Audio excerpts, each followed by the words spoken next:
Hello, this is Palico Pad and welcome to a sleepy Sunday Let's Play with the game The Away Team by Underflow Studios. Funnily enough, this is the team which are currently working on the game Squad. So it's quite a bit different. This is it's akin to the old style choose your own adventure games with a sci-fi setting, and it's quite interesting. I picked it up in the Steam summer sale and I've been having a go, and it is quite a slow game, lots of reading involved, kind of like how Sunless Sea was, but with a lot less action out on the waves. It is more reading and making decisions off those. So I thought instead of bringing it 2 or 3 times a week to the channel, this is just something I'm going to throw up on a Sunday afternoon for the X amount of weeks, however long it takes us to play through it. And we'll just see how it goes. So this is sort of like the chill out video for the end of the week. It's not really an official series, but I do enjoy this game and I want to bring it to the channel. So here we go. So without further ado, there's not really a lot more to say really. We might as well just crack on in and I'll explain it as we go. So, to a new game. Now we have here lots of different candidates for the mission. Now as it stands right now, we get to choose 6 because we are playing on medium difficulty. If we were to play on easy, it opens up all 8 options. If we go to hard, it only gives us the 4. As it stands, I've been playing on medium mode or normal mode and not doing very well. So I thought we'd just play through and we'll see what happens. So the candidates, what shall we do? I'll tell you what, let's look at each one and then we'll take it from there. So we have Arik Pritz. Arik is a proficient mechanic fascinated by the inner workings of things. He prefers to spend time dismantling and rebuilding various machines and often has difficulty relating to other crewmates. Some of his bold designs are used aboard this ship. That was old designs, I do apologise. But he is completely unaware of this fact. And his traits are mechanic, observant, tough and loner. Now these traits, they do change from playthrough to playthrough, although generally what they do as a person doesn't. So Arik is our mechanic. Now what I have found whilst playing this game on the different missions down to planets is you tend to pick a leader and a mechanic and sometimes a medic, and then you can take on other people if need be. We'll go through the rest and then we'll just try and find a more rounded crew that we can and then jet off. So that's Arik for you. We then have Ainslin Fife, Aislinn Fife maybe?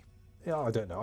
Aislinn Fife is amused that a comedienne would be selected for the crew, but she's figured that if anyone needs levity, it's very likely to be the last few humans in the universe. She does get a bit space sick right after waking up, but it hasn't quashed her hunger for space adventure or food. And she is a comedian, genial, lucky and gluttonous. So there's a couple of positive, couple of negative traits there. We then have Brecken Ha. Brecken is an unusual Sci-Gen model. Ooh, we have a droid amongst us here, augmented not for combat, but for beauty and etiquette, making for an awesome spy, negotiator and assassin. Chemical and hormonal imbalance due to her mods make her prone to mood swings and various addictions, but she is an asset if she can keep her wits. And she is a counsellor, polite, addicted, and does get distracted.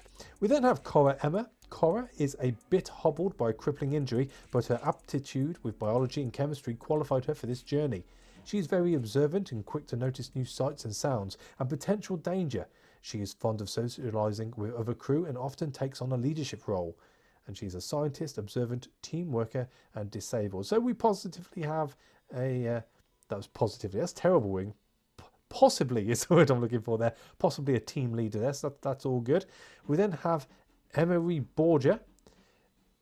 Emery is quite young, but has accomplished a lot as both an athlete and a model. Ooh, with the imminent collapse of society, her prospects were limited. Joining the ship's crew seemed a good choice.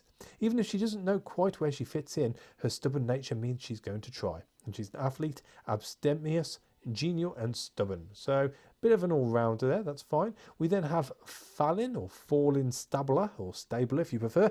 Fallin's augmentations are typical for Sci-Gen, optimised for strength and weapon skills, and she thus also suffers from the typical side effects, including a tendency for violent outbursts. Her intense mistrust of strangers is understandable for a combat veteran, but it can be problematic. So she's a soldier who's strong, violent and xenophobic. Well, you've always got to have a xenophobe there, don't you? We then have Keelan Reeser. Keelan's crewmates all wonder if he used his political influence to buy a place on board. Whatever the truth is, there's no doubt that he's a natural leader despite the fact that he isn't very bright. He tends to be a bit overconfident when in stressful situations, but he does mean well. So he's a politician, confident, and abstentious and reckless. Now, I'll be honest with you, there are a few traits here where I'm pronouncing the words, I have no idea what they mean, so we're just going to wing it as far as that's concerned, but you do get a general idea on what type of person they are just by reading their info. We then have Michael Rennick. Michael served in the military, like most of his cybernetic genetic modification brethren, but he was optimized not to take people apart, but rather to put them together. His empathy, reflexes, and perception being heightened, he makes a great surgeon, as well as a skilled pickpocket and thief. So he has the surgeon, empathetic, kleptomaniac, and weak traits. Sort of in between there. He's someone who I have been taking the past few times and has done me pretty well. So he's definitely at the forefront there. We then have Osmin Keenum. Osmin would never have imagined a farmer like himself would serve on board a spaceship, but his competitive streak demands he prove his worth to the crew even if he can't completely trust them. He lacks technical know-how, but he's sturdy, strong, and has a good head on top of his shoulders. So he's a farmer. Don't see how that's going to be too useful in space, but hey-ho. Strong, cautious, and competitive. I'm not quite sure about the competitive streaks in people when it comes to working as a team. It's nice to have a bit of friendly competitiveness, but you don't really want them getting one over on another person within the team when you're all trying to attain the same goal. But hey-ho, not one to judge just yet anyway. And then the last one, we have Xavier Mers. Xavier was augmented to improve his combat skills, and he served in the military as a Special Forces sergeant, where he took on those missions requiring the greatest stealth and fewest morals. When a situation gets hot, so does his head, and his violent tendencies can make him a liability. So he's a soldier who's stealthy, bit of a loner, but violent. But hey, he's a soldier. You wouldn't expect anything less, would you? So those are our candidates. We can but take 6 of them. And, well, what's the point behind this? I suppose I better tell you that much at the very least. We are playing the artificial intelligence of the last ship, which leaves a doomed Earth to go off into the stars and try and find an alternative homeland or home planet. And we need to pick the people who we think most suitable to be in this team to go out and explore other planets and just see what else is going along. Now, there have been, I believe it's 10 ships sailed before us at different times throughout the years. Of differing technologies. As the technology has improved in time, it's been implemented into that next shuttle to be sent out. So us being the last one are the most technological advanced ships which have been sent out, but we are the last. So with all that being said, who do we choose? Well, as I said, we need a leader, we need a mechanic, and we need a medic at the very least. So as far as a leader is concerned, I like the fact that Cora Emma is a scientist. She is disabled though, that's the only thing. Cora is a bit hobbled by a crippling injury. A bit hobbled. Now this is the future, isn't it? So I'd like to think that they've got some sort of Back to the Future Part 2 floating sort of robo skeleton holding them up. I.e. McFly Senior. I forget his name now. Marty's dad. He's flying upside down, isn't he? Because he's got a bad back. But hey-ho. That's what I'd like to think Cora's going to be in. So she might be one worth taking. She's not one I've taken before. But hey-ho. Let's do that. Let's do that. Then we are going to need a surgeon.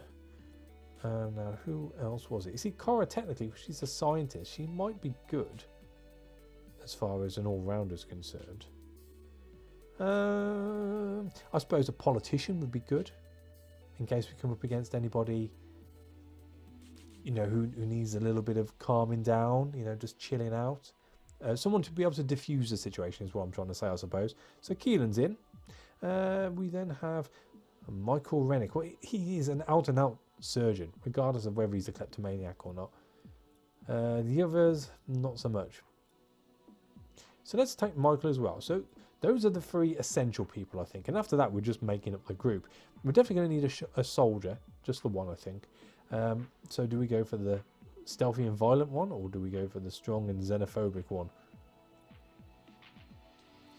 Probably the strong and xenophobic. We can always quell those nasty, nasty words with our counselor we sent out. She can write a letter home. We also could do with just some all-rounders, really. Do we take a comedian just to lighten up the situations? See, you've got a mechanic here as well. In fact, I'll tell a lie, we haven't picked our mechanic yet. So, Arik, you are in, sir. And then we've got one left. I'm going to take Osmin, simply because I haven't taken him before, and he's wearing purple. So, hey-ho, Osmin it is. So, let us go. Deploy. And there we go. Click to advance the text, press enter to skip. Do I really want to do this? Inhibitors disabled. Parameters loaded. By the mid-2050s, Earth was all but destroyed, ravaged by war, climate change and famine. Unable to save the planet, scientists, aided by artificial intelligence, focused on perfecting intergalactic travel so humanity might live on. Starting in 2100, dozens of AI-run ships sailed into the void, the fate of their passengers unknown. Your ship, the smallest, fastest and finest, is the last of these to leave Earth. You are the AI in charge of the ship, responsible not only for piloting and navigation, but also selecting crew for away teams based on their traits and flaws and advising them on missions. By now, Earth is a dead planet. Your crew is very small, but they are the last known humans. Your choices will determine their fate. Move to the edge of the sector and activate light jump to visit new systems. Search each sector to find new planets, moons and stations. Stock up on food and fuel, and do your best to find your crew a new home. So as you can see, this is the main ship. We control where it goes. I'll say the main ship, the main screen. We control where it goes by just basically clicking. These green squares here means that there is something of interest there. And as you just heard me say, the way we change to the next area is by going to the edge of the screen and clicking the big blue light jump button at the top. So let's check out these two items, see what the hell's going on, and take it from there, I think. Ooh, we have a blue planet. So we have a star class G object type planet. It's mainly Terran, that's good. Pretty chilly, it's only 5 Celsius, so you need a jumper. The atmosphere, 90% oxygen, that's not too bad. Gravity, I believe, is pretty high. Habitability, big word there, that's not the worst I've ever seen. So summary, water everywhere. Drinkable? Probably not. The surface of the planet below appears to be more than 90% covered in water, and it's likely too saline for safe drinking without processing. But it's also just one of many signs that there is life here of some sort. A radio signal from somewhere below the waves, alas, indecipherable, seems to indicate that something intelligent was here at one point, but there are no hails, no signs of technology, nothing but questions, which can only be answered by deploying the crew. Well, I best deploy some crew then. Now, when you see this up here, you can take all 6 if need be. The problem being, if they all die horribly, that is game over. But you always need a leader, a medic and an engineer when they are asked for. That generally means that they are going to be important to the story on this planet. So with that being said, Kara, you're my leader. We then have, who was it? It was Arik. He's my engineer. And I believe it was Michael, who was our surgeon. And then we'll take the soldier, because you never know. Something might happen where we need to shoot something. So we'll take them as well. And let us deploy. So the one thing I do like to do in this game, because it's a pain in the ass, is press the fast forward button. That means that we are going to get all our information instantaneous. So there will be big blocks of text, which I will read through. But if you want to read along with it or read ahead of me, you're very welcome to. So we shall press the fast forward button. Sadly, I have to do that every time, which is a bit annoying, but hey ho. Do we want to review the ship information? No, we do not. Basically, all it does is tell you how everything is. We just have the very standard ship at the moment. There are parts of the ship you can upgrade through different stories on different planets. I've come across a few. I'm not going to say anything because I don't know what's going to come at this time. But we can check this out if need be down the line. But as it stands right now, we're good.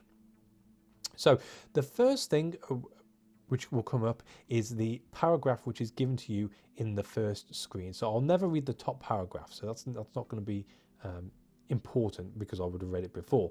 The rest is all new. So the shuttle descends rapidly to a fairly low altitude, but then spends several hours searching for a suitable place to land.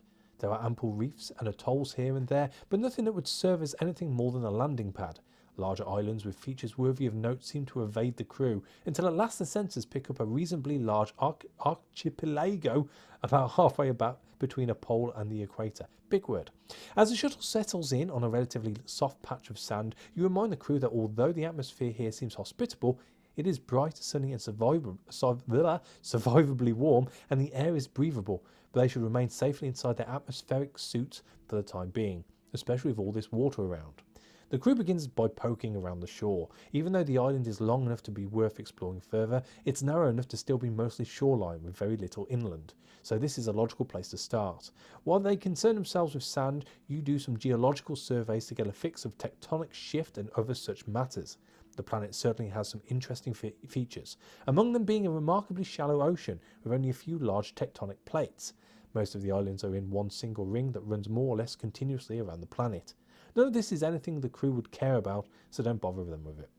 Find anything interesting yet? So this blue thing is what we're saying to the leader of the group, or to them all, or, well, individual people. It usually tells you who you're talking to. So this is probably just a generic thing that you're saying to everyone all at once. Negative, says Cora Emma. Lots of sand and some empty shells. Not good for such much except maybe making jewellery. Shells definitely would seem to indicate life of some sort, which, if nothing else, would mean a food source. Considering the terrain, the logical place to search would be in the water. Why don't you get your feet wet, you ask? Proceed cautiously, of course, but I think it's worth looking around a bit further offshore. Aside from a few near stumbles and falls, the next hour or so is uneventful. The crew continues to explore along the shoreline, moving cautiously. There's something odd about the shells, says Cora Emma. They focus on a few areas in particular, and you zoom in on the camera feed to take a look. They're not distributed randomly like you'd expect. There are a few different colours and sizes, and they seem clustered. Maybe. What do you think? You have the crew walk back and forth a few times to gather some more data, and you have to agree that the shells do not appear to be distributed randomly. This is rather odd, seeing as the majority of them are underwater or right on the shore, and the wave action should be moving them around unpredictably. Unless the waves are not random either. What now? Asks Cora Emma. So we can explore the island a bit more, or we can get them to head out a bit deeper into the shallows. Now, that is a contradiction within itself. Deeper into the shallows. They do say it's not very deep. So I suppose it is viable. The island isn't that big. You just thought if there was anything major to be seen on the island, you would have spotted it by now on the flight in. So I think with that being said, let's get them to head out deeper into the shallows. You direct the crew to wade out further into the water surrounding the island. We already did that, says Cora Emma. No, I mean deeper, you reply, up over your heads. The crew seems a little concerned at this prospect, but you do your best to assure them that they will be able to breathe well enough underwater for an extended period of time. They're self-contained atmospheric suits, you remind them. You can survive in space for quite a long time, and that's a vacuum. You'll be fine underwater, for a while at least. Just don't go jumping off any cliffs into a bottomless abyss and nothing will go wrong. Fine, let's do this, says Arik Pritz. Without another word, they wander into the ocean and disappear beneath the surface. The water remains relatively shallow for quite some distance away from the island itself, allowing the crew to descend at a slow pace and get accustomed to the idea of being underwater. The slower pace also helps keep the water a bit more clear. Every step kicks up clouds of debris that make it harder and harder to see, even with the helmet lights on. But there's nothing to be done for that, so you don't even mention it. Once the crew is about 10 metres or so down, you have them stand still for 15 minutes or so to try and let the water clear somewhat. They fidget and fuss a bit but manage it, and once some of the sediment settles, you instruct them to pan their heads around without moving their feet. They mostly manage to do as asked. Now that the water is much clearer, the crew can even see their feet, and looking down at the surface they can tell that it's covered not just by sand and empty shells, but living creatures, scurrying over one another and, you imagine, also probably feasting on one another. The vast majority of the shells are clearly empty though, and the entire landscape seems to be just one immense pile of detritus, though evidently stacked firmly enough to support the weight of the crew, at least so far.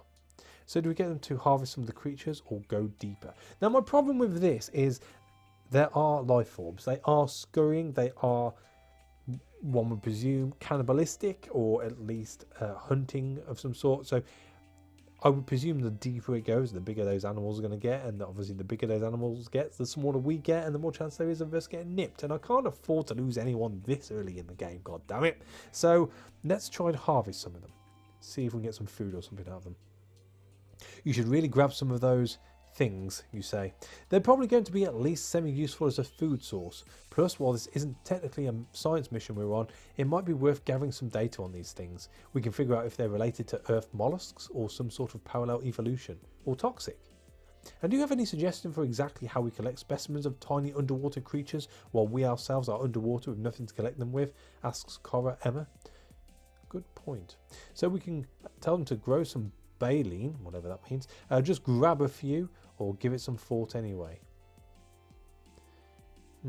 Let's just get them to sort of randomly just clasp with their hands. You never know. They might find a big one they can keep hold of, maybe. Michael Rennick, as it turns out, was already grabbing a few and jamming them, with some difficulty, into their suit's external pouches. Their actions hammer home the futility of the request. There's no way the crew can collect a worthwhile amount in this manner. On second thought, you say, maybe we should save the collection until we're on the way out. No sense hauling a bucket of whatever all the way downhill and then back up again. That would require a bucket anyway, says Cora Emma, unless you want me to use my helmet. Well, since you're volunteering, you say. I don't like her. She's a bit uppity. But anyway, we'll just try and get her killed first, I think. Grab what you can and return to the surface, or you should keep going deeper. Well, it is pushing us to go deeper. So let's do that, shall we? It's too early to pull the crew out. This world is probably unsuitable for long-term habitation for them due to the lack of natural resources above the surface of the water. It's crucial then that they get as much as they can before they leave. There's clearly a food source here, and it should be exploited as much as possible. They only get one shot at this. Your atmospheric suits are probably good down to at least 500 meters, you say, maybe up to 1,000, down to the upper athotic zone, if there is one, but let's try not to test that extreme. It doesn't take much longer for the decision to pay off. Once the crew has reached a depth of about 50 meters, the slope begins to level off somewhat, and the density of living mollusks, if that's what they are, increases substantially. The majority are rather unremarkable, being a pale grey colour. But here and there the camera picks up a flash of colour as a particular interesting specimen darts across the ground. It appears that the shelf the crew is on suddenly ends, maybe 30 or 40 meters off, with a presumably with presumably a steep drop off into the who knows what beyond. Fortunately, none of the crew is close enough to worry about an intentional tumble down into an unknown abyss. Do you see that over there where the edge just seems to drop off? Asks Eric Pritz. The little critters near the edge, they never really fall off. Some of them just seem to tumble around a bit and then drift back onto the shelf, like there's something moving them around. Convection? So we can try and harvest now and leave, or we can investigate the edge of the shelf. I'm getting a bad feeling about this, guys. I'll be completely honest with you, but let's push our luck. Despite any potential danger, you know the crew can't resist the urge to peer off the edge of that cliff into whatever lies below. So you tell them to get on their bellies and scurry along slowly to take a safe look. There's some initial apprehension since this means crawling amidst a moving blanket of cephalopods, but they get over it and eventually reach the edge. Is that a ship? Asks Cora Emma. It is, or at least it's part of one. Apparently over 100 meters long and at least half buried in sediment, approximately 50 meters below the crew. It would be shrouded in darkness if it wasn't for generating its own light, pinpricks of white and red amidst the dark blue gloom. Is it one of ours? Asks Eric Pritz. Almost certainly, you say. My guess is it's not an entire ship, just a large piece of one, like the shuttle is part of our ship. That's a very big shuttle, says Cora Emma. The older ships were much larger, you say. The earliest Aleph-class ships were kilometers long, but had no shuttles, just ejection pods. This looks more like a late Omega, possibly an early Epsilon. The Omegas didn't have a shuttle per se, but they could fragment for landing purposes. That sounds more graceful than it probably was, more like controlled crashing. So we can get out of there and return to the surface, or we can look for a way down to the submerged ship. I am very interested to go and check out this ship. Very, very interested. I am also very aware that we've got the majority of our crew on this venture, and they are all submerged in water. Let's do it. We've pushed our luck. Let's carry on. You ask the crew what they think, and without hesitation they want to check out the wreckage. If indeed it is a wreckage, it could be inhabited. Could this be a good home for the humans? Unlikely, but perhaps in the end this undersea exploration is in many ways safer than hurtling endlessly through the blackness of space. Should we worry about decompression sickness, says Cora Emma, or, like nitrogen madness or the bends or whatever? No, you say. The atmospheric suits are pressurized. For you, the environment is the same as it is on the surface, or the ship. Your only problem would be if you went too deep and got crushed, and that would only be a very brief problem. Then you would be paced. That's cheery, isn't it? On that cheerful note, you tell the crew to descend the cliff as cautiously as possible, but it's too sheer for that to be an option, so in the end there's nothing for them to do but leap off and let the water carry them down. As they float down, the water temperature warms slightly. You wonder if that might not be something to consider later when trying to figure out how to get them back to the surface. The hulk of the submerged ship looks relatively intact, at least considering the fact that it's not an entire ship, and if there are other pieces, there's nowhere to be seen. As the crew gets closer, it becomes a bit clearer why this is the case. That's Omega Epsilon, you say. Kind of big for a kid's toy, says Cora Emma. Does it transform into a dinosaur? Omega Epsilon was a transitional ship, you tell them. Smaller and faster than an Omega class or an Epsilon class. It was like a scale model for an Epsilon. I believe it carried some experimental sensor upgrades, but I'm not sure where those would be. From what I can tell, this is the rear third of the entire thing, so we may be in luck. The front and middle would have been crew, but the rear was all where all the mechanicals were. You do some quick math based on how long the crew's been below the water already and map it against how big the ship is, and you come to the conclusion that they'll only realistically have time to explore a small portion. Where should they focus their efforts though? So we have the front adjacent to cryo storage, we have the back near engineering. Cryo storage. Could that possibly be more members of crew we could have? Or do we stick to what we know, which is the engineering? Well, that's likely where the sensors are going to be. This is our first planet, so I think we're probably best going to the back and trying to get those sensor modules and upgrading our ship as best we can, as early as we can. So we'll do that. Once the crew circles around to the back section of the submerged ship segment, it becomes clear that it's not entirely intact, and in fact appears to have been heavily modified at some point, probably post-submerging. There are large holes in the sides, clearly not caused by any sort of natural damage or corrosion, as they are perfectly smooth. One of the holes in particular looks rather interesting, and you ask the crew to get a closer look. Rather than being... There's a spelling mistake there, I believe. Rather than being flush with the surface of the ship, this one has a small protuberance attached, and upon closer inspection it turns out to be about a metre long piece of flexible material. Its purpose unknown. It flutters slightly in the current. In addition to holes all over the back of the ship, there are of course numerous things that crew wants to dig around in. The same sort of things that, on your ship, are purposely only accessible from outside, to prevent the crew from breaking stuff. There are two areas that it would be fairly safe for the crew to access. However, one of these would be a refueling panel, within which they might be able to locate some spare fuel rods that could be repurposed, if they're not completely spent. And since this thing is throwing off heat, you imagine they've still got some juice left. You could also have them pry around inside the sensors to try and find the enhanced sensory apparatus allegedly aboard this particular ship. That would theoretically be accessed from a panel near the very back of the wreckage, but it appears to be located rather near one of the larger ventilation holes, and it might be dangerous. Either one will take an hour to open up. These things were not meant to be easily accessible, and there's only time for one before the crew will have to start working on the way back to the surface. So do we go for fuel or sensors? The fuel seems to be the safe bet here, but to have a sensor upgrade would be awesome. As it stands, we've got our mechanic with us. Is he... That's not my mechanic. There's a mechanic. He's tough and observant. I just don't want him sucked into a ventilation hole on our first mission. That would be terrible. Terrible, terrible, terrible. Let's... I don't know. I don't know. I don't want to lose anyone. Let's do it. I say okay. The heat is intense near the sensory access panel. The ship's reactor, or something else inside the wreckage, is generating immense heat, and the water near the panel is hot enough to trigger sensor warnings on the atmospheric suits.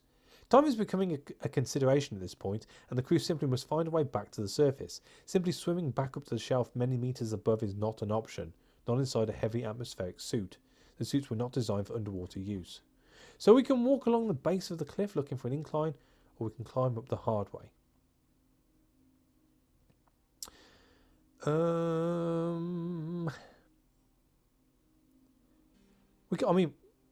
We could look for an incline. It's probably the safer option, isn't it, as opposed to just climbing up. Then again, if you fell off, you're falling in water. So it's not like you're going to fall quickly. I think we need luck here, and we don't have our lucky person with us, do we? So let's keep it methodical. Let's just look for an incline. It takes a bit longer, and some of the mollusks no doubt die in captivity along the way, but after an extra couple of hours the crew is able to locate a gentle sloping incline and make their way back up.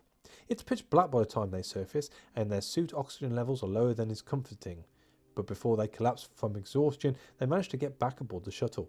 The journey to the surface of this planet has somehow managed to raise more questions than it has answered, but the crew is nevertheless just glad that it's over with.